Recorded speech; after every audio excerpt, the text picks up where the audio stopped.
여러분, 이제 우리들 함께 나눌 하나님 말씀 보겠습니다. 고린도후서 9장 6절부터 15절까지 있는 말씀 함께 보겠습니다. 이것이 곧 적게 심는 자는 적게 거두고 많이 심는 자는 많이 거둔다 하는 말이로다.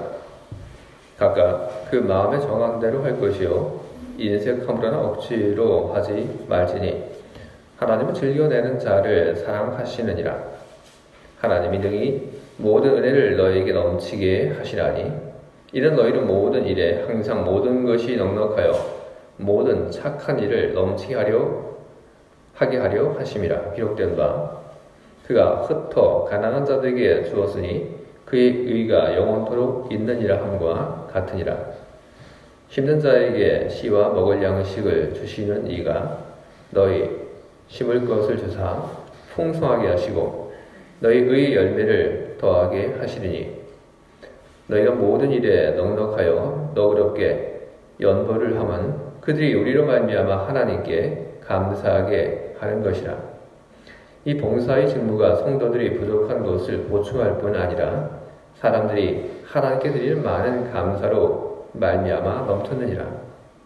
이 직무로 증거를 삼아 너희가 그리스도의 복음을 진실히 믿고 복종하는 것과 그들과 모든 사람을 섬기는 너희 후한 연보로 말미암아 하나님께 영광을 돌리고 또 그들이 너희를 위하여 간구하며 하나님이 너희에게 주신 지극한 은혜로 말미암아 너희를 사모하느니라. 말할 수 없는 그의 은사로 말미암아 하나님께 감사하노라. 아멘. 여러분 반갑습니다. 오늘 우리 추수감사절 예배로 하나님 앞에 지금 예배를 드리고 있습니다. 여러분, 한국의 추수감사절 날짜는 오늘 우리가 드리고 있는 이 추수감사절 날짜와는 좀 다릅니다. 한국에서의 추수감사절 날짜는 11월 세 번째 주입니다. 11월 세 번째 주에 한국에서 추수감사절 예배를 드리고 있는데 많은 분들이 거기에 대해서 좀 잘못 알고 계시는 것이 있습니다. 뭐냐면 한국에서 11월 세 번째 주에 추수감사절 예배를 드린 것을 미국의 그 영향을 받아서 그래서 11월 세 번째 주에 추수감사절 예배를 드리고 있는 것으로 많은 분들이 알고 계시는데 실은 그렇지 않습니다. 그러면 왜 11월 세 번째 주에 추수감사절 예배를 한국에서 그렇게 드렸는가? 그것은 오래전 한국에 복음을 가지고 들어온 전도자, 그 첫 전도자가 도착한 그때가 바로 이 11월 이 즈음입니다. 그래서 영적인 의미를 담아서 11월 세 번째 주에 추수감사절 예배를 드리기 시작을 한 겁니다. 의미가 있겠죠. 영적인 의미를 담아서 한국에 제일 처음 도착한 그런 선교사, 복음, 그때 맞춰서 예배를 한다는 것, 나름 큰 의미가 있다고 저 역시 생각을 합니다.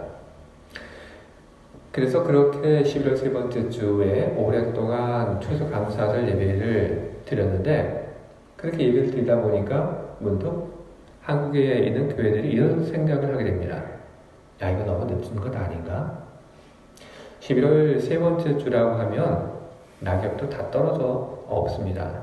그리고 날씨가 무척 춥죠. 그런 속에서 추수감사절 예배를 드린다. 이거 왠지 좀 맞지 않는다. 이런 생각을 많이 하게 됐습니다.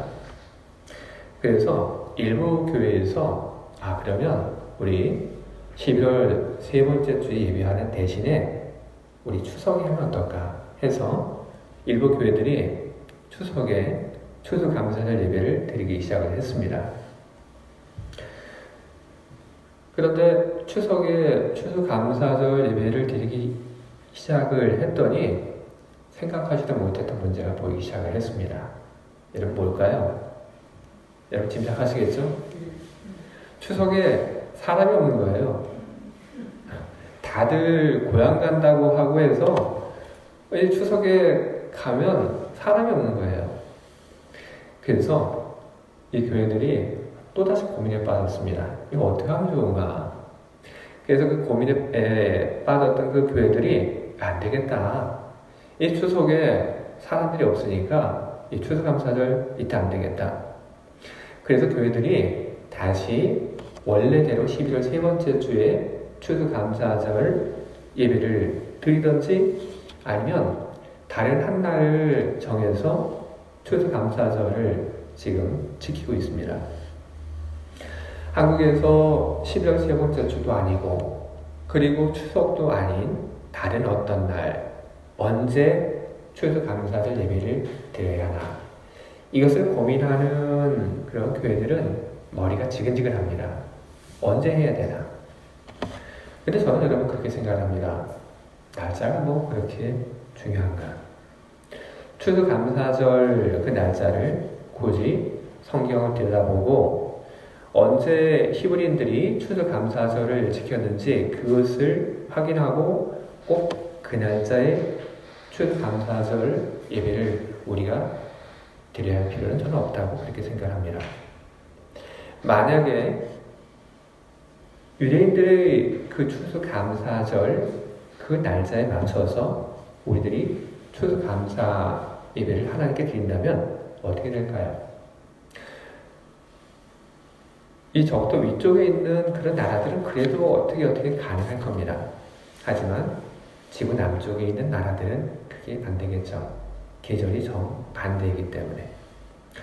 그래서 저는 추수감사절 이것은 어떤 날짜를 픽스해서 그렇게 할 필요는 없다고 저는 생각합니다.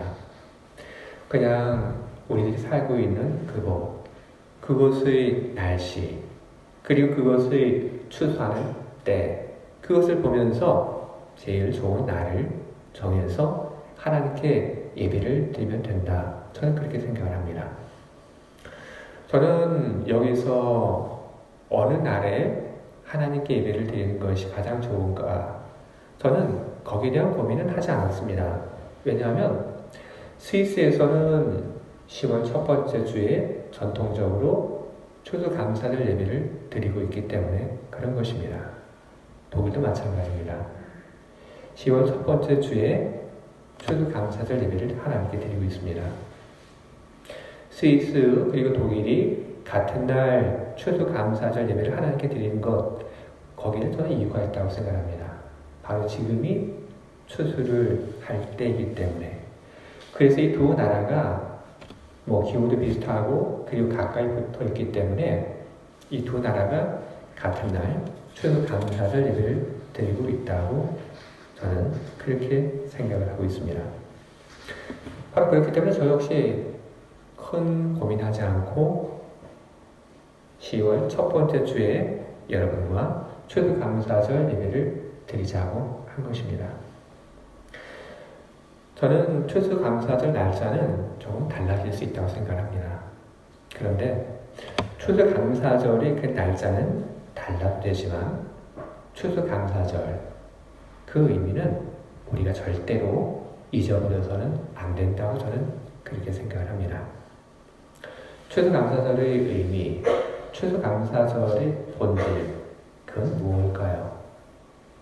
그냥 아름다운 열매, 꽃, 그것을 가지고 와서 장식하고 예배하는 것. 그것은 추수감사절 예배의 본질은 아닙니다. 그것은 추수감사절 예배를 구성하는 하나의 요소일 뿐이지 그것은 본질이 아닙니다. 추수감사를 마치고 우리는 항상 음식을 나눠 먹었습니다. 하지만 그것 역시 추수감사절 예배의 본질은 아닙니다. 그러면 추수감사절 예배, 그 예배의 본질은 무엇인가? 저는 여러분들에게 이런 이야기를 저는 드리고 싶습니다.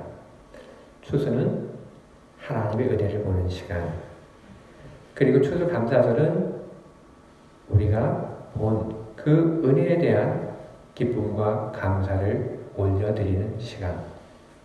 저는 그것이 추수와 추수감사절의 의미라고 저는 그렇게 믿고 있고, 그리고 여러분들에게도 그 이야기를 드립니다. 사실 이 추수라고 하는 이 사건은 하늘에서 만나가 내린 그 사건과 크게 다르지 않습니다. 차이가 있다고 한다면 제가 볼 때는 만나는 매일 내렸고, 그리고 추수라고 하는 것은 매일보다는 좀 긴 그런 시간의 텀을 가지고 있다. 그 정도입니다. 그리고 그 위에는 다 똑같다고 저는 생각합니다. 하나님께서 내려주시는 양식. 그것이 과거에는 만나였고, 지금 우리들에게는 이 앞에 있는 열매들인 것입니다. 옛날 히브리인들이 이집트에서 나와서 젖과 꿀이 흐르는 땅으로 걸어갈 때 그들은 만나를 먹었습니다. 그들이 만나가 내릴 때 뭘 했나요? 한 것 없죠. 그들이 만나가 내릴 때 그들은 아무것도 한 것 없습니다. 그들이 한 것은 뭐냐면 정해진 시간에 밖에 나가서 그 만나를 거둬들이는 겁니다. 그 시간이 늦으면 안 되죠. 그러면 만나가 없어져 버려요. 그래서 만나를 거두는 사람들은 늘 정해진 시간에 나가야 합니다.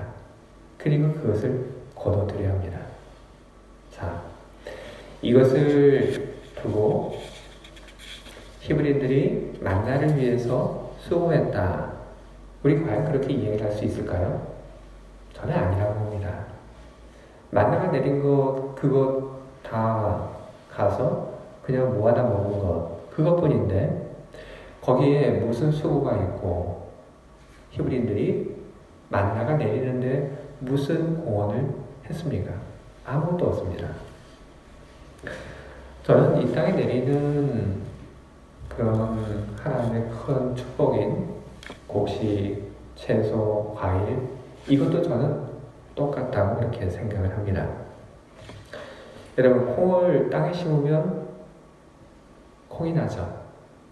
우리는 콩을 땅에 심으면서 도대체 이걸 심으면 뭐가 날까 우리는 긴장하지 않습니다. 우리는 알고 있죠. 콩을 심으면 콩이 나죠. 팥을 심으면 여러분 어떻게 되죠? 팥이 나죠. 팥을 심었는데 거기서 해바라기 나오진 않죠. 우리는 이게 너무나 큰일 납니다. 그렇죠? 그리고 우리들에게 큰일 나게 또 있습니다. 조금 심으면 조금 나죠. 많이 심으면 많이 나죠. 그리고 비료를 잘 주면 어떻게 됩니까? 잘 자라죠. 그쵸? 식물이 좀 물기가 없어서 시들시들하면 어떻게 하면 되죠? 물 주면 되죠. 우리는 너무나도 잘 알고 있습니다. 어떤 하나의 공식과 똑같습니다. 어떤 하나의 시스템과 똑같습니다. 아주 완벽한 시스템. 우리는 그런 시스템을 우리는 보고 있습니다. 누가 만든 시스템? 바로 하나님께서 만드신 그런 창조의 시스템인 것입니다. 저는 이런 속에 우리가 씨를 뿌리고 물을 주고 그리고 비료를 주지만 우리는 그것을 가지고 우리가 이 열매를 만들어냈다라고 우리는 이야기할 수 없다고 저는 생각합니다. 이것은 무엇과 똑같은가 하면 저는 우리가 자동차 운전하는 것과 저는 똑같다고 생각합니다. 자동차 그 안에 우리는 들어갑니다. 그리고 우리는 그 자동차 안에서 우리는 시동을 겁니다. 그러면 차가 시동이 탁 걸리죠. 그리고 나서 우리는 앞으로 가고 싶으면 가스를 넣고 우리는 그런 식으로 합니다. 멈춰서야 하게 되면 우리는 브레이크를 넣고 그리고 우리는 이렇게 또 왼쪽으로 가고 싶으면 왼쪽으로 오른쪽으로 가고 싶으면 오른쪽으로 우리는 그렇게 이 핸들을 틉니다. 그러면 차는 갑니다. 우리가 멈춰서고 싶을 때 우리는 내릴 수 있습니다. 우리는 차를 그렇게 우리는 몰고 다닙니다. 하지만 우리는 차는 몰고 다니지만 우리는 차를 설계하지는 않습니다. 우리는 차가 어떤 시스템으로 돌아가는지 우리는 잘 모릅니다. 차가 길을 가다 서버리게 되면 우리는 당황합니다. 모르기 때문에. 우리는 차가 어떤 구조로 움직이는지 모르지만 우리는 그 차를 통해서 우리는 많은 편리함을 우리는 누리고 있습니다. 하나님께서 이 땅에 식물이 자라게 하는 것 역시 저는 똑같다고 생각합니다. 우리는 몰라요. 이 식물이 어떻게 자라는지 우리는 모릅니다. 하지만 우리가 알고 있는 것도 있습니다. 땅을 갈고 거기다 씨를 뿌리고 그리고 물을 주고 적당한 비를 주고 그리고 적당한 온도를 맞춰주면 자란다고 하는 것을 우리는 알고 있습니다. 어떤 비료가 모자라면 어떻게 된다고 하는 것 우리는 알고 있습니다. 많이 심으면 많이 나온다고 하는 것 우리가 알고 있습니다. 이것은 무엇입니까? 우리는 하나님이 만들어 놓으신 이 창조의 시스템 속에서 우리는 우리가 원하는 것을 얻기 위한 그런 인풋을 우리는 할 뿐인 것입니다. 하나님께서 그 다음에 모든 것을 다 하고 계십니다. 심으면 하나님이 자라게 하십니다. 우리 24시간 내내 어떤 식물 옆에 붙어 있진 않아요. 그런데 식물이 자랍니다. 우리는 그 메커니즘을 우리는 모릅니다. 하지만 자랍니다. 하나님께서 그 식물을 자라게 하고 그리고 하나님께서 그 식물이 어느 순간 열매를 맺게끔 그렇게 하시는 것입니다. 열매를 거두는 것에 있어서 내가 심기도 하고 내가 돌보기도 하지만 그것이 별것 아니기에 그래서 이 열매에 대해서 이것이 내가 수고한 보상이라고 그 결과라고 그렇게 쉽게 이야기할 수 없는 겁니다. 대신 우리는 이렇게 이야기를 하죠. 이것은 하나님의 은혜입니다. 여러분 그렇습니다. 우리 앞에 있는 이 과일들 여러분 이것은 하나님의 은혜입니다. 어떤 누군가가 일해서 얻은 그 결과물이 아니라 이것은 하나님께서 우리에게 주신 은혜인 것입니다. 이 결과물들을 내 것이라고 이야기하지 않습니다. 하나님의 것입니다. 그리고 이 앞에 있는 과일들, 채소를, 꽃들 보면서 우리가 하나님의 은혜를 이야기하는 데에는 또 다른 이유도 있습니다. 여러분 아시는 것처럼 제가 주중에 프랑크푸르트 세미나를 갔다 왔습니다. 그 세미나를 갔는데 그 이창규 목사님이라고 저는 그 기억을 하는데 그분이 이런 이야기를 하셨습니다. 하나님의 마음이 부모님의 마음과 똑같다. 그 얘기를 그분이 하셨습니다. 저는 그 말씀을 듣고 저는 깨달은 바가 참 많습니다. 우리는 알고 있습니다. 우리가 얼마만큼 약한지 또 우리가 얼마만큼 악한지 우리는 알고 있습니다. 우리가 지난 시간들 생각해보면 얼마나 하나님 앞에서 우리들이 죄송한 것이 많습니까? 얼마나 우리들이 못한 것이 넘쳐납니까? 저는 그것이 우리 부모님들에게 우리가 과거에 했던 것과 다르지 않다고 생각합니다. 우리 부모님들 그 자녀를 키우면서 고생 많이 하시죠? 그렇죠? 언제부터 고생하시는가? 그건 모르겠습니다. 언제부터 고생을 하시는지. 근데 그 부모님들이 아이를 이렇게 낳고 난 다음에 하는 그런 고생이 있습니다. 마음고생 많이 하시죠? 뭐 때문에 고생하냐면 애가 밥을 안 먹어요. 그렇죠? 그러면 그게 그렇게 마음이 상해요. 그래서 쫓아다니면서 입에 뭐 넣어주죠. 그렇게 합니다. 그리고 아이가 걸음마를 다른 집 아이는 다 하는데 우리 집에는 걸음마 잘 못해요. 걸음마가 늦어요. 그러면 그것만 봐도 엄마 아빠는 마음이 아프고 신경이 쓰입니다. 말도 그렇죠? 다른 집 아이는 말을 잘하는데 우리 집 아이는 아직도 엄마 아빠 말밖에 못해요. 그렇게 신경이 쓰여요. 이게 부모님 마음입니다. 그러다 그 아이가 큽니다. 유치원에 들어가고 그리고 그룹도실에 들어갑니다. 그렇게 제 아이들이 커나갈 때 그때도 부모님은 계속 걱정합니다. 얘가 학교를 잘 다니는지 학교 왔다 갔다 할 때 우리 아이가 안전하게 잘 다니는지 매일 걱정합니다. 학교 다니면서 친구는 잘 사귀고 있는지 걱정하죠. 공부를 잘하고 있는지 걱정하죠. 그리고 걱정합니다. 그럴 수 있습니다. 근데 어른이 됩니다. 18에서 성인이 됩니다. 성인이잖아요. 어른이잖아요. 그런데 어른이 된 다음에도 이 아이는 부모님을 걱정시킵니다. 대학에 들어갔어요. 그리고 이 얘기를 해요. 엄마, 내가 공부하고 있는 이 전공이 내 적성에 도무지 맞지 않아. 어쩌라고. 이렇게 걱정시킵니다. 그렇게 걱정시키다가 이제 또 취직한다고 합니다. 취직한다고 어디 가서 인터뷰 했는데 떨어지고 와요. 떨어진 거 엄마 아빠 책임 아니죠. 근데 엄마 아빠한테 그렇게 화를 내요. 그걸 다 받아줍니다. 그랬던 아들, 딸이 직장 생활하고 그리고 결혼합니다. 자, 여러분, 할 만큼 다 했죠. 엄마 아빠 할 만큼 다 했죠. 그런데 할 만큼 다 해서 번듯하게 직장 생활을 하게 하고 결혼하도록 다 도와주고 그러면은 엄마 아빠는 걱정 안 해야 되는데 그런데도 걱정을 또 시켜요. 아, 남편이랑 싸웠다. 아내랑 싸웠다. 그 얘기를 합니다. 그리고 아이를 낳는데 또 아이를 낳은 거 가지고 와서 이렇다 저렇다 얘기를 많이 합니다. 자녀는 계속해서 부모에게 이럴 때 걱정을 끼칩니다. 부모님이 그냥 잔 걱정이 많아서 걱정하는 건 아닙니다. 자녀가 부모님이 걱정하도록 그렇게 행동을 하는 겁니다. 부모님은 도대체 언제 돼야지 자녀에 대한 걱정하지 않고 살 수 있을까요?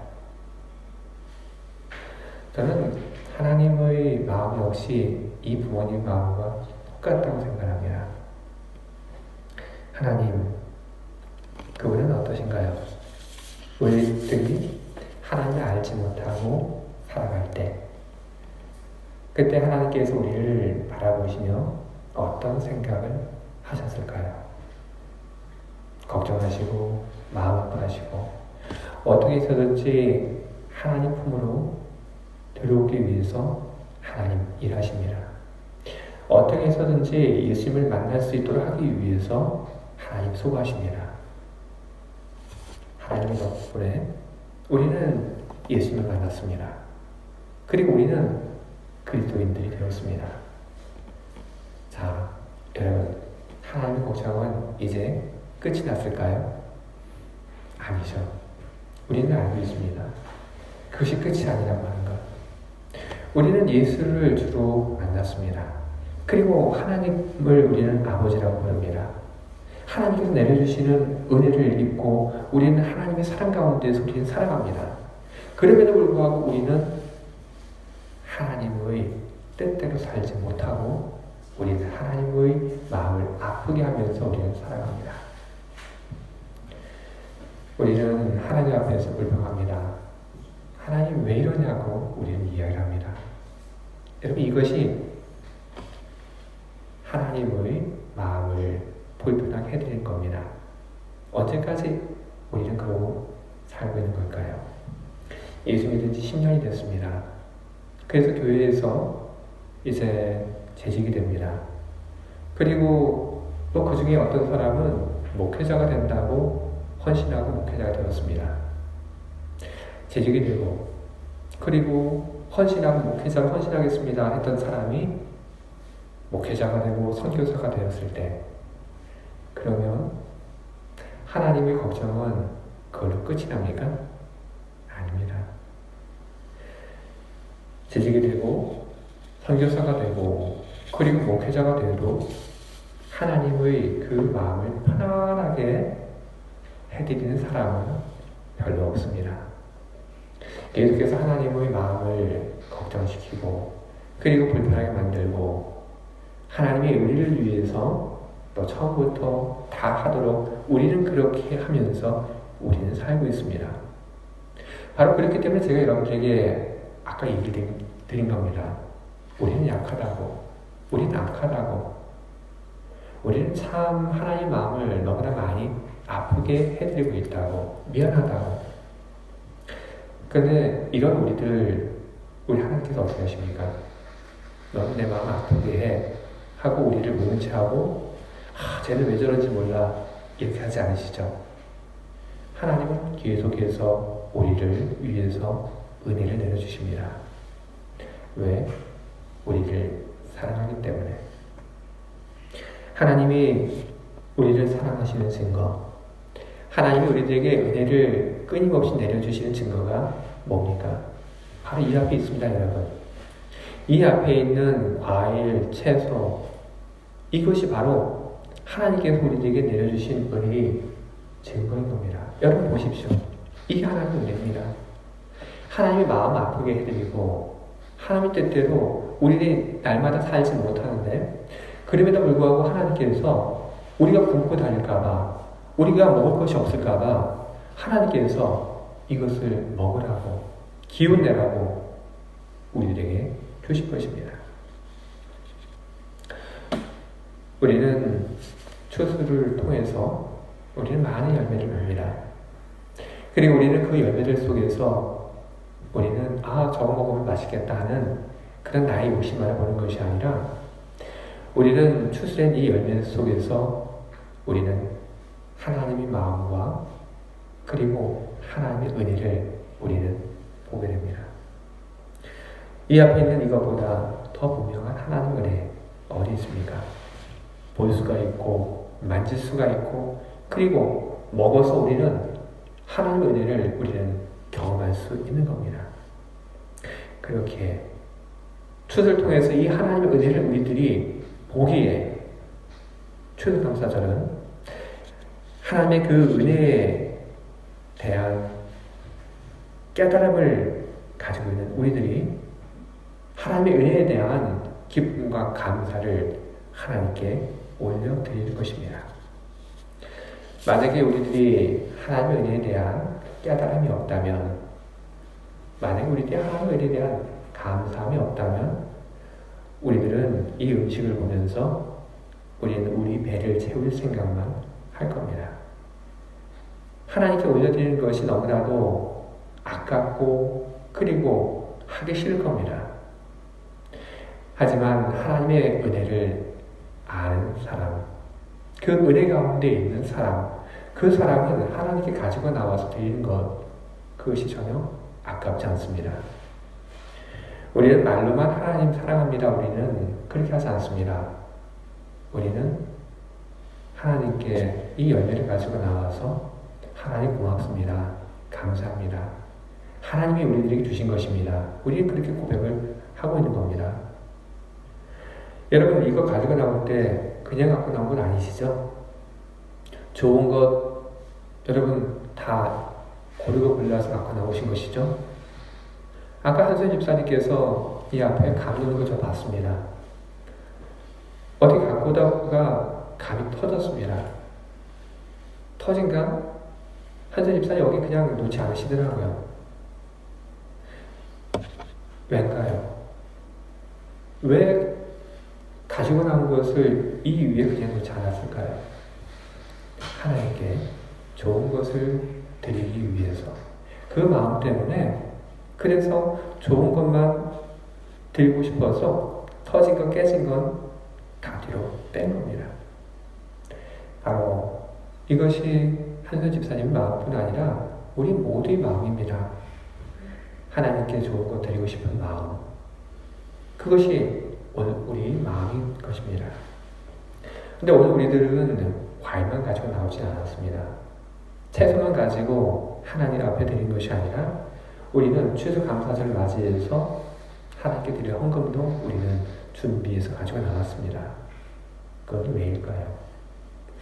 그것은 추수 이 사건을 통해서 하나님의 은혜를 보는데 이 앞에 있는 이런 열매들을 통해서 우리들이 하나님의 은혜를 본 다음에 우리들은 우리 삶 속에 넘치는 많은 하나님의 은혜를 계속해서 보기 때문에 그런 것입니다. 하나님이 나에게 주신 은혜는 단지 이 과일뿐이 아니고 단지 이 채소뿐이 아니고 하나님이 나에게 주신 은혜가 너무나도 많기에 그래서 우리들은 하나님께서 주신 그 소득 가운데 일부를 기쁜 마음으로 우리는 하나님께 드리려고 준비해서 가지고 나와서 우리는 가지고 있는 겁니다. 여러분, 바로 그것이 오늘 우리 모습인 것입니다. 추수감사절 이 시간은 우리들이 하나님께 받은 그 감사, 은혜, 거기에 대해서 우리들 깊이 느끼며 하나님께 영광을, 감사를 드리는 시간인 것입니다.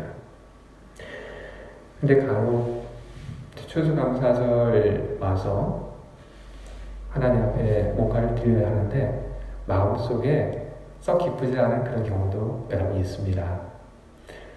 좀 아까운 그런 마음이 들기도 합니다. 그런데 여러분, 그것은 그 사람에게 하나님이 주신 은혜가 부족했기 때문에 그런 것은 아닙니다. 그것은 하나님의 은혜에 대한 깨달음이 부족하기 때문에 그런 것입니다. 바울은 디모데 전서 1장 12절과 14절에서 이런 이야기를 합니다. 나를 능하게 하신 그리스도 예수, 우리 주께 내가 감사함은 나를 충성되이 여겨 내게 직분을 맡기시니니 내가 전에는 비방자요 박해자요 폭행자였으나 도리어 긍휼을 입은 것은 내가 믿지 아니할 때에 알지 못하고 행하였습니다. 우리 주의 은혜가 그리스도 예수 안에 있는 믿음과 사랑과 함께 넘치도록 풍성하였도다. 아멘. 하나님의 은혜가 풍성하다고 얘기하고 있습니다. 그런데 하나님의 은혜가 풍성함을 느끼지 못하는 사람, 그래서 하나님 앞에 뭔가 드리면서도 조금 편하지 않은 그런 마음이 있는 사람, 그런 사람에게 추수감사는 또 어떤 의미일까요? 믿음이 없고 은혜도 모른다는 그것을 책망하는 그런 때가 아닙니다. 추수감사절은 바로 그런 사람들에게도 은혜가 넘치는 그런 시간인 것입니다. 무슨 이야기냐면 하나님께서 은혜로 초대를 하신다는 겁니다. 하나님의 은혜에 대해서 알지 못하고 느끼지 못하고 있는 사람에게 하나님의 은혜를 너가 느끼지 못하고 있구나, 하나님께서 깨우치게 알게 하시는 그런 시간인 것을 이야기하는 겁니다. 그리고 하나님께서 그런 마음을 가지고 있는 사람을 하나님 다시 은혜의 자리로 부르고 계십니다. 축복의 자리로. 그래서 하나님의 은혜가 넘치도록 임하고 있다고 하는 것을 알게 하시고, 그리고 그 은혜 가운데서 살게 하나님께서 부르고 계신 것입니다. 여러분, 하나님의 은혜, 그 은혜는 모자르지 않습니다. 사실 우리들은 기도하면서 하나님 우리들에게 은혜를 내려주십시오, 그렇게 기도합니다. 저도 그렇게 기도 많이 합니다. 그런데 조금만 더 우리들이 생각을 해본다면 그것은 그렇게 맞는 말은 아닌 것 같습니다. 하나님 은혜가 여러분 부족합니까? 그렇지 않습니다. 하나님께서 여러분에게 내려주시는 그 사랑이 부족합니까? 아니요. 단 한 번도 그런 적 없습니다. 하나님은 언제나 아까워하지 않고 충분히 많이 당신이 가진 모든 것을 우리에게 하나님이 주고 계십니다. 왜? 여러분을, 저를 사랑하기 때문에. 그렇기 때문에 하나님께서는 받을 자격이 없는 우리들에게 하나님 것을 주고 계신 것입니다. 그래서 은혜인 것입니다. 하나님께서 모든 것을 다 주고 계시는데, 넘치도록 주고 계시는데 왜 우리는 못 받았다고 그렇게 이야기를 하고 있는 걸까요? 하나님께서 우리에게 주셨지만 주신 것을 깨닫고 있지 못하기 때문에 그렇다고 저는 생각합니다. 하나님께서 우리에게 부어주시는데 그 부어주신 것을 싫다고 막 쳐내고 있기 때문에, 그렇기 때문에 우리들은 하나님의 은혜가 없다고 그렇게 이야기를 하고 있는 것입니다. 하나님의 은혜는 이미 여러분들 삶 속에 넘치도록 있습니다. 그리고 하나님은 여러분들에게 많은 은혜를 지금 이 순간도 내려주고 계십니다. 그 은혜를 느끼지 못하는 사람, 그 사람에게 오늘 주님은 콜링을 하고 계신 것입니다. 하나님의 은혜 가운데로 들어가라.